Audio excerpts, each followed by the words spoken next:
नमस्कार विद्यार्थी मित्रांनो, आपण आज मराठी पद्य अभ्यासणार आहोत। त्याच्यामध्ये आपले जगणे म्हणजे आपले जगणे असे असले पाहिजे की ती आपली ओळख बनली पाहिजे। म्हणजे आपण म्हणजे सगळेच मनुष्य हे जगत असतात, परंतु प्रत्येक मनुष्याच्या अंगी एखादी सगळेच गोष्टी असतात की काही मनुष्य काय करत असतात, नुसतं जगायचं म्हणून जगतात, परंतु आपण आपले जगणे असे असले पाहिजे की त्याच्यामधून काहीतरी आपण व्यक्त केलं पाहिजे। आपले जगणे अशा पद्धतीने असले पाहिजे, म्हणून ती आपण जर चांगल्या पद्धतीने जगू आणि त्याची एक ओळख निर्माण करू, तेव्हा तो त्याचं काय होईल, आपली जगासमोर आपली एक ओळख निर्माण होईल। तर आपण आज असंच एक पद्य पाहणार आहोत। त्याचे लेखक आहे संदीप खरे। पद्याचं नाव आहे आपुले जगणे आपुली ओळख। आपले जसे आपले जगणे असते तीच आपली काय असते, ओळख असते। म्हणजे ज्या पद्धतीने आपण जगू ती आपली ओळख बनते। प्रसिद्ध कवी मौनाची भाषांतरे नेणिवेची अक्षरे तुझ्यावरती कविता अगोबाई ढगोबाई हे काव्यसंग्रह प्रसिद्ध व स्वरचरित्र कवितांचे अनेक म्युझिक अल्बम प्रसिद्ध व लोकप्रिय आहेत। हिंदी व मराठी चित्रपटे व मालिकांसाठी गीतलेखन शासनाचे विविध पुरस्कारांनी त्यांना सन्मानित केलेले आहे।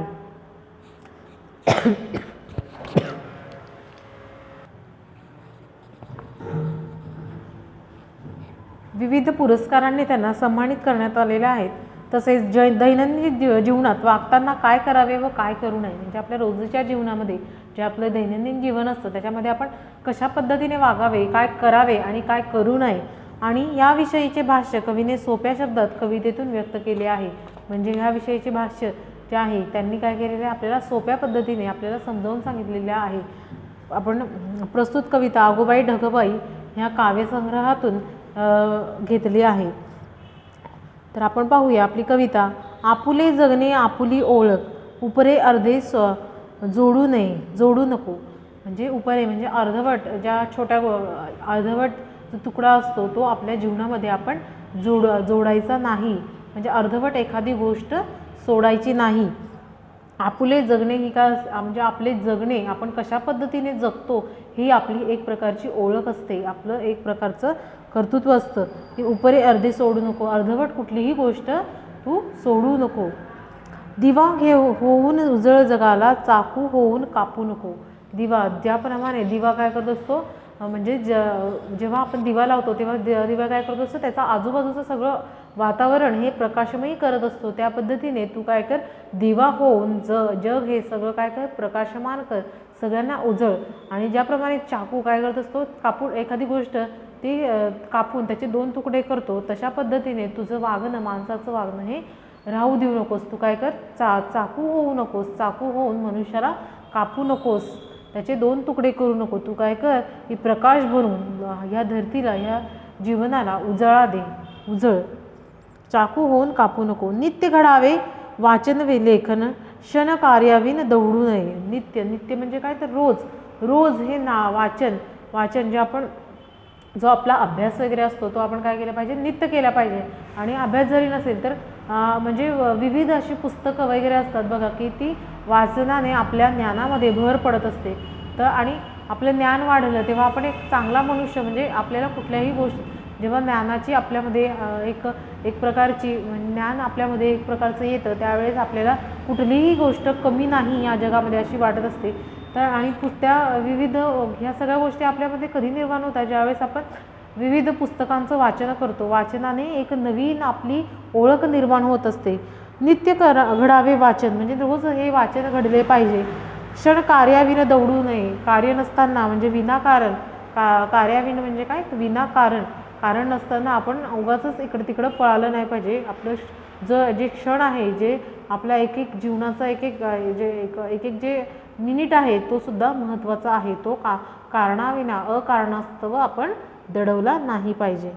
नित्य परवचा व्यायामविन झोप घ्यायला पडू नये।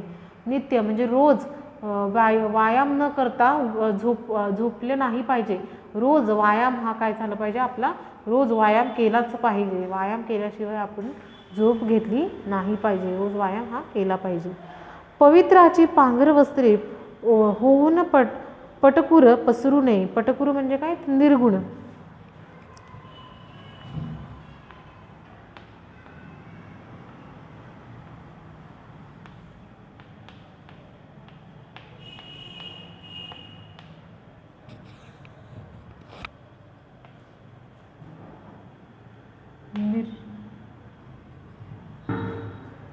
निर्गुण पसरू नये, शोभेहून श्रेष्ठ स्वच्छता, अधिमंत्र हा विसरू नये. शोभेहून म्हणजे चांगली अशी जी श्रेष्ठता आहे असते ती म्हणजे स्वच्छता जी असते, म्हणजे अशा पद्धतीने आपण स्वच्छ राहिलं पाहिजे. जी जी आपल्या कामाला म्हणजे तो आपलं जे आपलं काम असते त्याला अधिमंत्र आपण मानलं पाहिजे. म्हणजे अशा पद्धतीने स्वच्छता केली पाहिजे की ती शोभा बनली पाहिजे.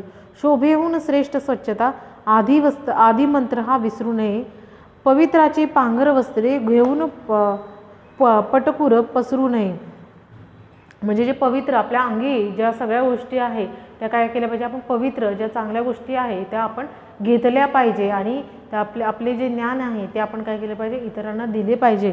आणि शोभेहून श्रेष्ठ स्वच्छता म्हणजे श्रेष्ठता ही स्वच्छता कशी आहे की ती आपण स्वच्छ जर राहिलो तर आपल्याला ती शोभेल अशी, म्हणजे ती इतकी सुंदर अशी, म्हणजे सगळ्या गोष्टी जर आपण स्वच्छ ठेवल्या तर ती आपल्याला शोभणारी गोष्ट होईल. आदिमंत्र हा विसरू नये आणि जो मंत्र आहे तो आपण हा विसरला नाही पाहिजे. नम्र राहावे, सौम्य पाहावे, उगा कुणा वास्तव अडी नको. नम्र राहावे म्हणजे की प्रामाणिक असे आपण राहिले पाहिजे. सौम्य पाहावे, सौम्य म्हणजे काय तर चांगले, म्हणजे चांगलं नम्र राहून आपण सगळ्या गोष्टी चांगल्या पाहिल्या पाहिजे. आपण एखाद्या व्यक्तीला म्हणजे उगाचच त्याच्यामध्ये चुका नाही शोधल्या पाहिजे, चांगल्या पाहिल्या पाहिजे त्याच्यामध्ये. आणि नम्र राहून कुणामध्ये अडी नाही धरली पाहिजे, म्हणजे एखादी गोष्ट त्याची चुकीची आहे ही अशी ठरवली नाही पाहिजे. उगाचच कुणाच्या वाटेला गेलं नाही पाहिजे. उगा कुणाला खिजवाया करू तयार कधी नको. खिजवाया म्हणजे चिडवाया, उगाचच कुणाला चिडवायला आपण तयार नाही राहिलं पाहिजे. उगाचच त्याच्या म्हणजे त्याच्या नादी आपण नाही लागलं पाहिजे. उगाचच त्याच्या रस्त्यावर आपण नाही गेलो पाहिजे. नको फुकाची हाजी हाजी. फुकाची म्हणजे काय तर अवास्तव, उगाचच कुणाची हाजी हाजी करणे म्हणजे काय, उगाचच कुणी कारण नसताना एखादी चुकीची गोष्ट जर आपल्याला सांगितली जी आपल्या मनाला योग्य नाही वाटत तर आपण उगाचच त्याला हो हो करणे किंवा त्याच्यासमोर म्हणजे खोटं हा करणे की तू खरा आहेस, तू त्याची हाजी करणे, ह्या गोष्टी कशा पाहिजे, नको पाहिजे. उगाचच कारण नसताना त्या नको. लोचट बळकट काही नको. लोचट म्हणजे काय तर कोडगा आणि बुळचट म्हणजे पोरखळपणा. उगाचच लोचट आणि पोरखळपणा नको कारण नसताना. लोचट म्हणजे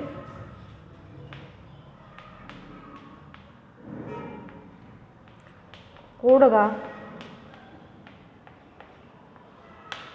आणि बुळचट म्हणजे पोरखळ.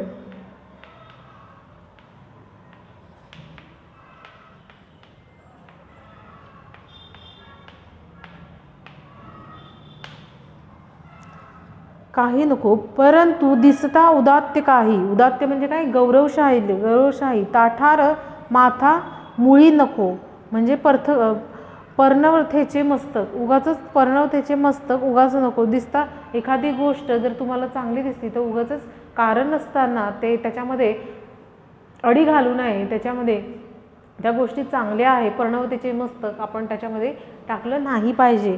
उगाचच त्या सगळ्या गोष्टीचा आपण काय केलं पाहिजे, गौरव केला पाहिजे. पेल शक्तीचे गोवर्धन तू कंस होऊनी छळू नको.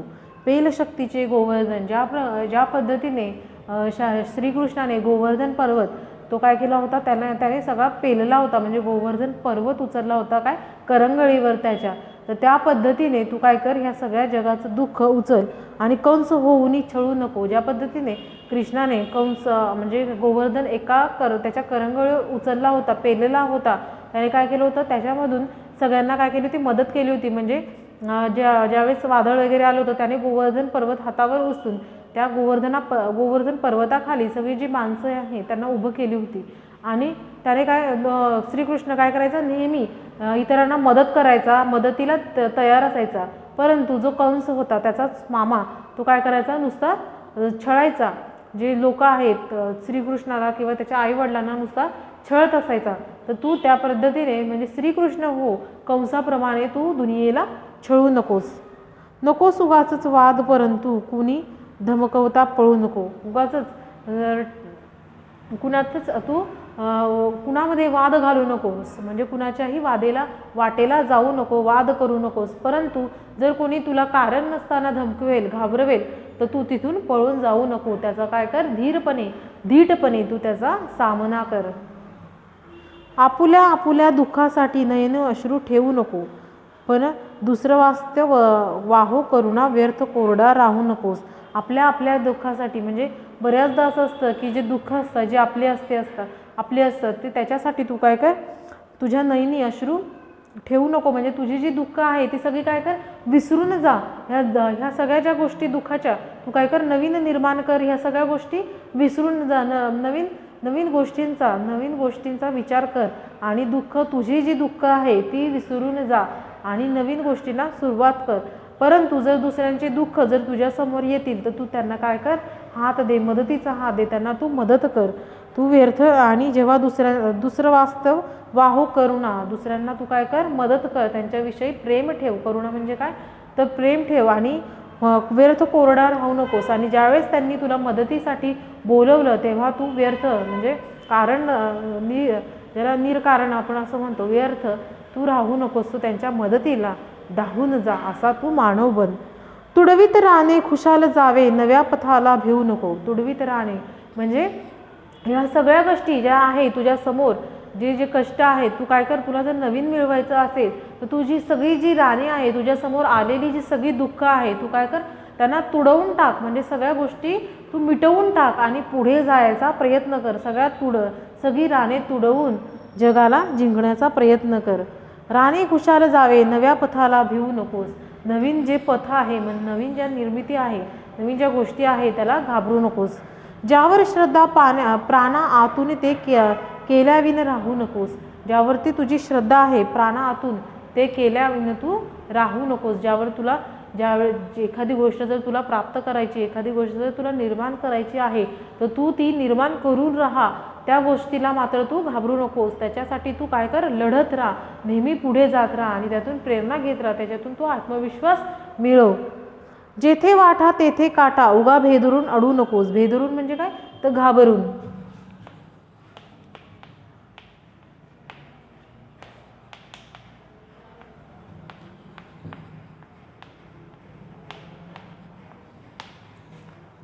जेथे वाटा तेथे काटा, जिथे तुला वाटा मिळतील तिथेच काटे बोचतात. म्हणजे ज्याप्रमाणे आपल्या जीवनाचं पण असंच असतं की जिथे तुम्हाला जर जायचं असेल, एखादी चांगली गोष्ट असेल म्हणजे तुम्हाला त्या गोष्टीसाठी म्हणजे थोडक्यात तुम्हाला ती गोष्ट मिळवायची असेल, तर तुम्हाला तिथे जाण्यासाठी काय होतात की तुम्हाला बरेच परिश्रम पार करून तिथे पोचावे लागतात.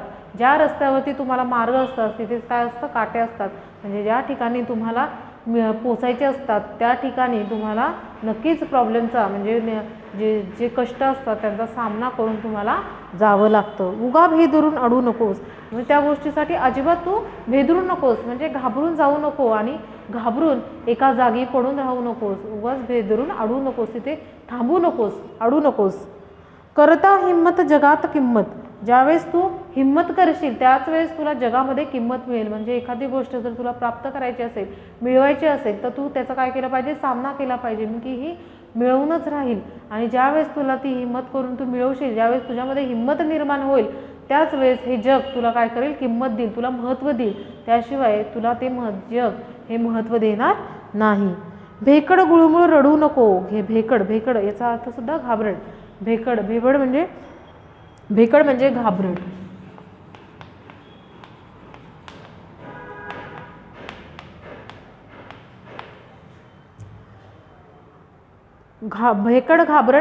भेकड गुळमुळ रडू नको. म्हणजे घाबरून गुळमुळ याच्यामध्ये गुळमुळ लिहिलंय की रडू नकोस. म्हणजे गुळमुळ असं म्हणजे उगाच रडत बसू नकोस. तू काय कर, त्या गोष्टीचा सामना कर, हिम्मत कर. ती गोष्ट तुला तेव्हाच किंमत मिळेल जेव्हा तू त्या गोष्टीची हिम्मत धरून पुढे जाशील.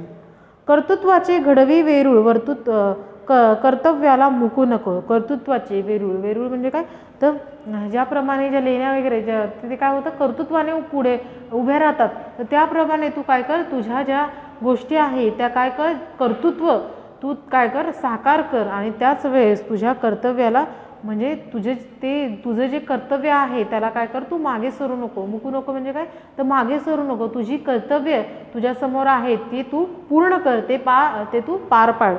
मातेसह मातीचे देणे फेडायला चुकू नको. आणि मातेसह जी आपली धरती माता आहे त्याचं सुद्धा देणं तू काय कर, मातेसह मातेला देण्याला तू काय कर, मागे सरू नको, चुकू नको. आणि ते फेडायला म्हणजे आपल्या मातृभूमीने तो काय केलं आहे, तर सगळ्या गोष्टी ज्या ती देत असते तर तिचं ऋण फेडायला जे आपण म्हणजे आपण जेव्हा शिकून नवीन माणूस जेव्हा आपल्यामधून तयार होतो तर तेव्हा आपण काय करत असतो, म्हणजे नवीन गोष्टी आपण ह्या जगाला देत असतो, तेव्हा त्याचं ऋण हे फेडलं जातं. जेव्हा आपण ह्या सगळ्या गोष्टी नुसतंच आपण जन्माला येऊन काही न केलं तर त्याचं ऋण हे फेडलं जातं का, नाही.